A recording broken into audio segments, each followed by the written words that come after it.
Now, from the station that stands for you, this is CBS Local 2 News, live at 11. It's a shame. It's a shame. Them type of people do not deserve to be out here at all. A teacher accused tonight of the ultimate betrayal, having sex with one of his underage students. Understandably, parents at one school tonight shaking their heads in disgust.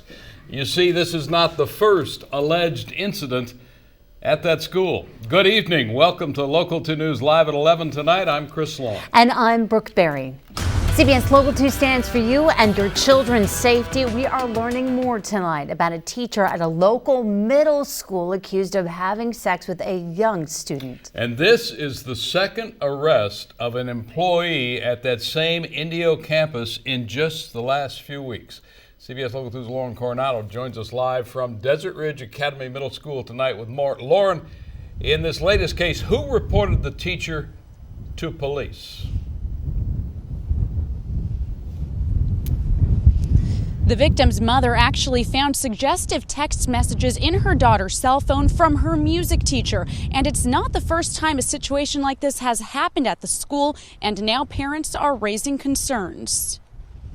My daughter attends to this school, and it makes me wonder, how many girls has he been texting? A question some parents are asking after the arrest of 29-year-old Ruben Jesse Flores last night.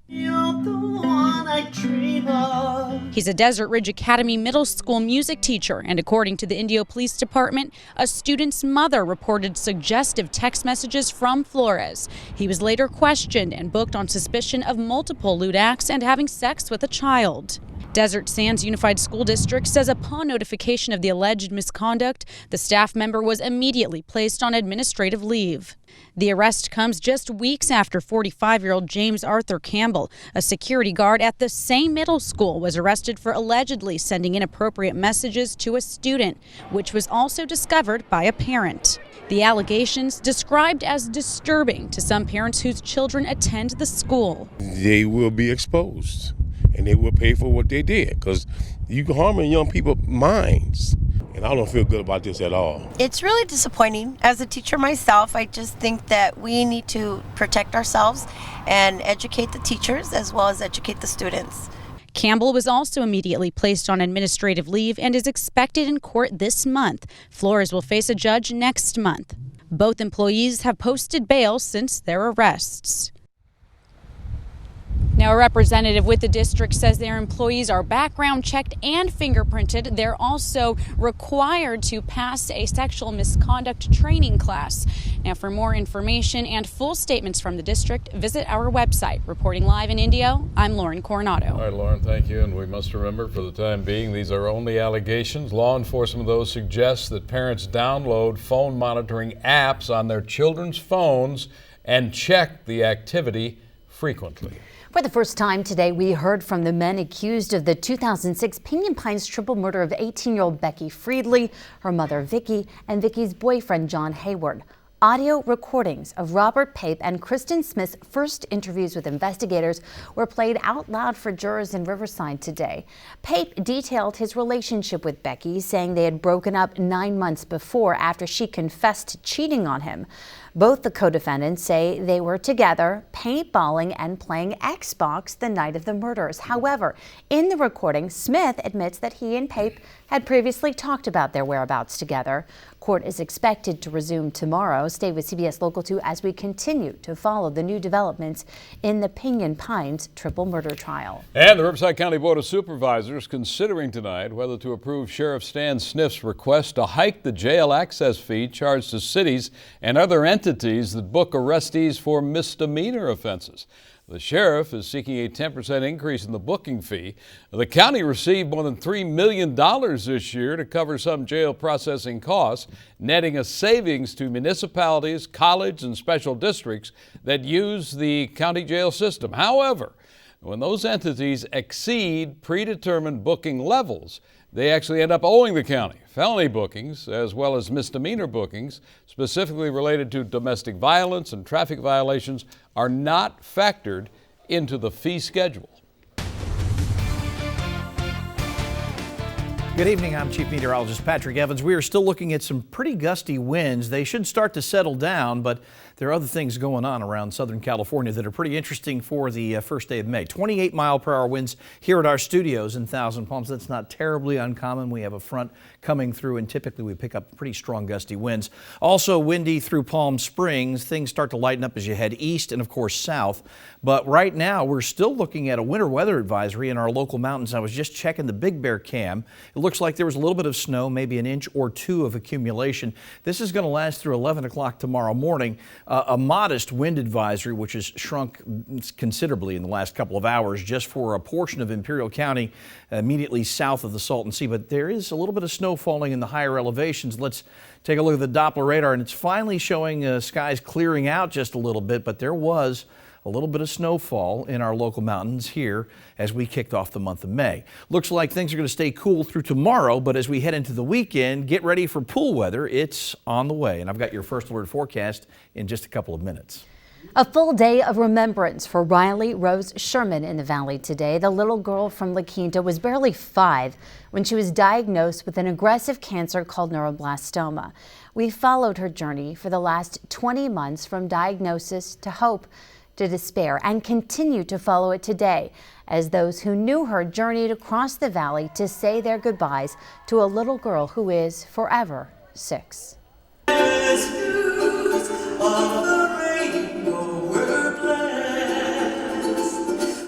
Aloha means both hello and goodbye, and so channeling the islands Riley Rose Sherman loved so much, hundreds of people gathered to watch a Hawaiian hula at the culmination of a day-long celebration for the 6-year-old cancer warrior taken down by neuroblastoma.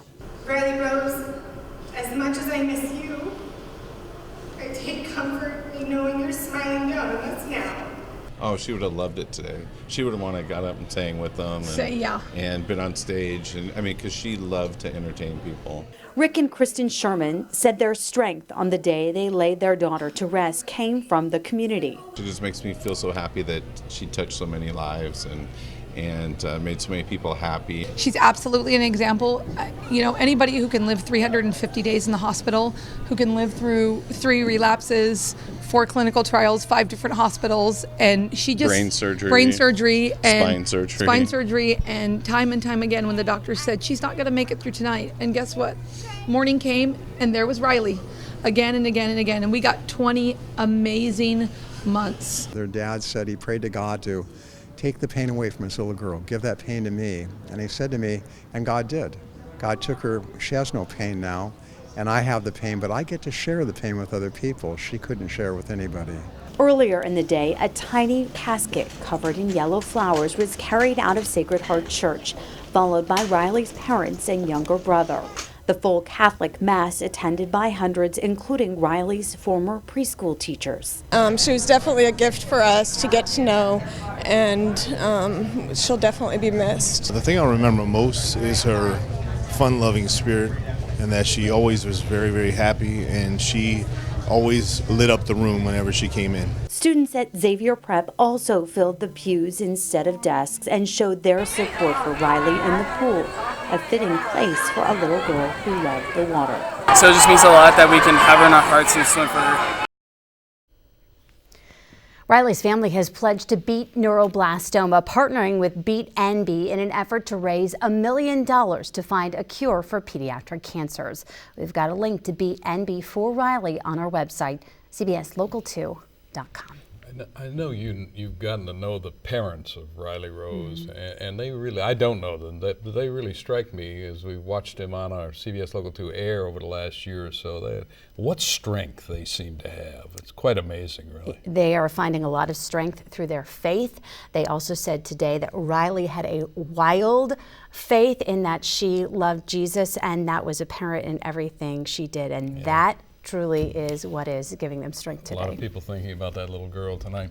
Well, an annual demonstration for immigrants and workers' rights. Coming up, we have reaction from protesters on their hope to spread their message. Plus, a group claiming a flyer sent in the mail is biased in the upcoming vote on short-term rentals in Palm Springs. Very controversial what city officials are saying about the information sent out. That's ahead. You're watching CBS Local 2 News live at 11, where we stand for you. Millions of people gathered today all across the country to support the working class and promote workers' rights. May Day, or International Workers' Day, annually held on the 1st of May, which today is celebrating the struggles of laborers. A peaceful protest was held today in front of the Border Patrol offices in Indio, commemorating the working immigrants here in our valley and requesting legalization for everyone. Our whole messaging is to change the narrative of our fellow immigrant population, right? We're seeing a huge rhetoric come down at the national level. We know that that's not the story here of our immigrants here. So the whole purpose is really to bring a dignity to the immigrant demographic. And today's May Day rally was to promote proactive messages that continue to highlight the hard work and dedication of our valley's immigrant workers. A group has filed complaints against the city of Palm Springs for sending out what they're calling a biased mailer regarding short-term rentals. Take a look at the mailer that was sent out to residents this past weekend, and now the group Palm Springs Neighbors for Neighborhoods has filed 2 complaints with the California Fair Political Practices Commission, or the FPPC. The first cites that the intent of the mailer was clearly to sway residents to vote against Measure C. The second focuses on a recent video the group says contains endorsements by each of the city council members. The city says the mailer contains facts that will help the public make an informed decision, and that city staff spent several days making sure material in the mailer was compliant with California's election code. All of this regarding short-term rentals in the city of Palm Springs. Measure C will be very interesting watch. An election coming up in a little over a month now. Well, a list of potential questions Special Counsel Robert Mueller wants to ask President Trump is now public. Coming up, what President Trump thinks about that list of questions. And our forecast has cooler than normal conditions for about another 24 hours, and then get set for the triple digits. They are on the way, and I will tell you when in our First Alert forecast coming up right here on CBS Local 2. We stand for you. Tonight, the White House is directing reporters to President Trump's legal team after questions from Special Counsel Robert Mueller to the president were made public. The list of about 4 dozen questions focuses on Russia and possible obstruction of justice. Negotiations between the president's legal team and the Mueller team are still ongoing. As Mola Lenghi reports, it is also unclear whether President Trump will answer the special counsel's questions. White House Press Secretary Sarah Huckabee Sanders repeatedly dodged questions about the leak of questions Special Counsel Robert Mueller likely wants President Trump to answer. I would refer you to the president's outside personal attorneys, Jay Sekulow and Rudy Giuliani. The list of more than 40 questions, first obtained by the New York Times, range from an examination of the firing of former FBI Director James Comey. When was the decision made? Who played a role? Investigators also want to know what the president knew about outreach by his campaign to Russia and about potential assistance to the campaign. I'm not going to get into the back and forth on matters involving the special counsel. Solomon Weisenberg, who questioned former President Bill Clinton in the late 1990s as Ken Starr's deputy independent counsel, suspects Mueller already knows the answers to some of the questions. Any normal white-collar client, his or her attorney would be jumping up and down on the desk insisting that they not go in for an interview. Earlier in the day, Mr. Trump suggested the special counsel didn't have much of a case, writing in part, "It would seem very hard to obstruct justice for a crime that never happened." Special Counsel Mueller's team has already indicted or gotten guilty pleas from 19 people, including some of the president's former top advisors. Mola Lenghi, CBS News, Washington. Now, your First Alert forecast from Chief Meteorologist Patrick Evans. All right, so there was a little precipitation. There were thunderstorms today. Really interesting storm system that came in. This is what we call an inside slider. Dropped down on this side of the Sierra, and it provided some instability. We saw thunderstorms. Really, the action there was from Barstow, riding along the 15 freeway up to Las Vegas. We didn't see anything. Our local mountains did see a skiff of snow, maybe 1, maybe 2 inches. We'll have to check out the totals tomorrow morning. It has stopped precipitating in our local mountains, but there is still a little bit of instability left. And tomorrow, what we've got left is wraparound cool air. It comes around the backside of this area of low pressure. There might even be a couple of sprinkles across the Southland. It was drizzling off and on throughout the area in Los Angeles and the Inland Empire today. We didn't see anything here in the Coachella Valley, which is not unusual. This kind of storm system just doesn't push a lot of moisture in our direction. But tomorrow still partly cloudy and a very slight chance for an opportunity of scattered showers. Our temperatures soared to a high of 74. We were 15 degrees below average today. 61 right now, partly cloudy skies. It's comfortable and cool out there. We're dropping down into the lower 50s for overnight lows. Many valley stations reporting 50s at this hour. Cathedral City here in Thousand Palms. We're at 54 in Desert Hot Springs, down in the 40s in Yucca Valley. But look at our local mountains. 28 at the top of the tram. And there may be a few flurries up there yet to come. 36 in Idlewild and 39 in Anza. But the snow line was really above 6,000 feet tonight, and it was very, very light precipitation. We did see some gusty winds. They remain breezy through tonight. Into tomorrow, those winds should really back off substantially as we head into the probably after lunchtime. But certainly in the morning, we'll still see some breezy conditions north of the freeway, even in Rancho Mirage, closer to the freeway. Palm Springs, we're going to see some gustier winds. But then as we head into the afternoon, I don't think they're going to be much of an issue. And you can see as we progress into Thursday, calm winds, so it should be quite nice. Tonight we'll drop off into the lower 50s. It will be cool and still a bit breezy. Sunrise tomorrow at 5:56 in the morning. Your day planner for Wednesday, partly cloudy skies. I think the clouds will continuously thin out through the day. 61 in the morning at 8 o'clock, 72 at noontime, and then 76 for your daytime high. Looking ahead, our 7-day warms up rather rapidly. 88 by Thursday. By Friday, we're into the upper 90s. And then through the weekend, 100. Low 100s all the way through the period. So we're looking at temperatures about 10, 12 degrees above average. That's quite a change from 76 tomorrow. Chris and Brooke. He's the longest tenured meteorologist in the market. Well, a group of homeless people forced to move from their encampment near Highway 86. It is quite a sight, while Caltrans says it is not a safe place for them to stay. You're watching CBS Local 2 News live at 11. We stand for you. A homeless encampment is being cleared out now near Highway 86 in Coachella. This morning, a Caltrans crew moved in to evict some 60 people.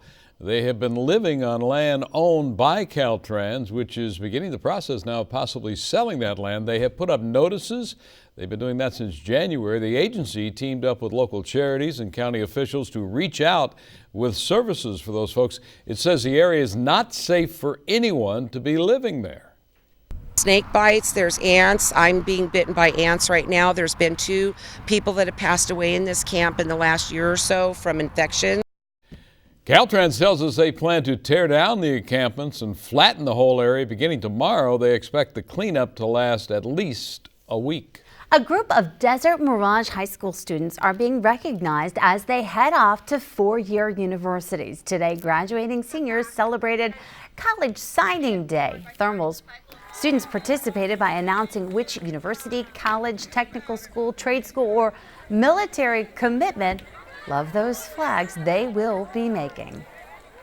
Yeah, I'm very excited for today. I'm actually excited to announce I'm going to Cal Baptist. The school that I registered to is UCLA. It has a big emphasis on the biological sciences, and that's what I want to major in, biology. It's a great campus, very beautiful. What a great way to make the announcement. Congressman Raul Ruiz was also there. Tomorrow, Desert Hot Springs High School students will announce where they will go to college. Next on Local 2 Sports Live at 11, the Desert Valley League swim finals and a tribute to Riley Rose. Plus, Palm Desert baseball and softball try to stay perfect in league. We'll have highlights, scores, and more. Straight ahead, you watch CBS Local 2 News live at 11. We stand for you. Now, Blake Arthur with sports. We start sports tonight at the high school level with the Desert Valley League swim finals at a jam-packed Cathedral City High School. Pretty awesome tribute by the Xavier Prep swim team honoring Riley Rose by having her name and initials on their backs, undoubtedly in their hearts as well. The Saints girls team won the DVL finals with a total score of 396. La Quinta finished second.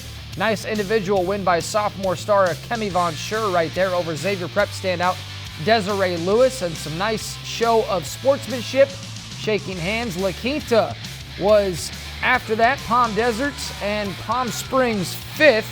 And then on the boys' side, La Quinta finished first, 370 points. Palm Springs second, 349. Xavier third. Shadow fourth. Palm Desert fifth. Congrats to all the swimmers who competed hard in front of many fans. Awesome environment, but also one of the respect. Riley Rose on the minds of many, especially the Saints swim team. She was an inspiration for all of us, fighting such a disease, and being kind and just always waving to us. And she's with us, she's in our hearts, and they're very inspired by her fight, and they want to honor her today. Very special indeed. Speaking of Xavier Prep, our Student Athlete of the Week track and field star for the Saints, Taylor Undum, headed to UCLA next season to compete for the Bruins. She's originally from Washington, now headed to Westwood, but before she does that, she's hoping to have a chance to win a CIF championship in her senior season. She's a long jumper. She's leaping. She has leapt. She jumps. Full stories on our website. If you don't know what I'm talking about, well, you need to start watching the 5:30 newscast. More high school sports. Palm Desert has been sensational this spring season in all sports, and baseball and softball might be their strongest programs. The two teams won their respective games tonight at home against Cathedral City. Softball won 27-zip. Baseball won 13-1. Baseball now 10-0. They clinch a share of the league title, while the softball squad 9-0 have a chance to clinch on Friday. Both have a chance to go undefeated in league. Aztecs getting it done on the diamond. Let's go to the big league diamond. Time to go around the horn. The Dodgers in the desert against the Diamondbacks. Clayton Kershaw, a quality start, but a no decision. Bullpen blew it as LA loses yet again 4-3 to Arizona. Dodgers can't seem to figure out the Snakes this year. They're 1-7 against Arizona this season. That is not good. Meanwhile, the Angels back at home against the Orioles after losing 4 straight. Jay up, Justin Upton, the hero, a walk-off single in the ninth for the Halos. Light that baby up. Angels win it 3-2 over the Birds of Baltimore. And lastly, the Padres, can't forget about the dads. Eric Hosmer earning his paycheck in this one to break up the 2-2 tie in the top of the ninth. Solo shot proved to be the game winner. Friars find a way. Some heroics by the Angels and Padres. Same score, 3-2. Both winners. Dodgers, the lone loser. We're winners here on CBS Local 2. We're going to be back right after this.